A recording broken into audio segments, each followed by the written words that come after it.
አንድ ሰው ተሳካልኝ ወይም ይሳካልኛል ብሎ ማሰብ የሚችለው እውነተኛ መንፈሳዊ አባት በአገልግሎቱ ካገኘ ነው። አባት የሌለው ልጅ ዲቃላ ተብሎ እንደሚታወቅ ሁሉ መንፈሳዊ አባት የሌለው ልጅ መንፈሳዊ ዓለም ላይ የሚታወቀው በዚህ አይነት መንገድ ነው። መንፈሳዊ አባትን ለማወቅ ምን ማድረግ አለብኝ? ዛሬ ማታ ምሽት 3 ሰዓት ላይ ሁላችንም አባት እግዚአብሔር ነው። ለምንድን ነው መንፈሳዊ አባት የሚያስፈልገው የሚሉ ሰዎች አሉ። አዎ የሁላችንም አባት እግዚአብሔር ነው።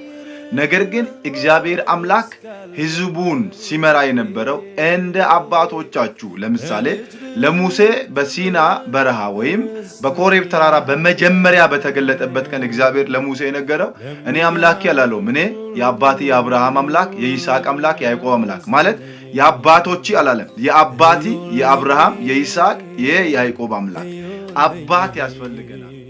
ያለው እኔ አለ ለእናንተ ወልጃችኋለሁና አባታችሁ ነኝ አለ።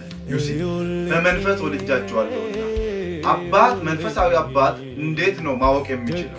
ይህንን ትምህርት ዛሬ ማታ 3 ሰዓት ጀምሮ በአፖስትል ጆሹዋ ወይም ሜርሲላይት ቲቪ ቻናል ወርልድዋይድ ቲክቶክ ቻናል ላይ ይለቀቃል። ወዳችኋለሁ። ላይቭ ቀጥታ አገለግላለሁ።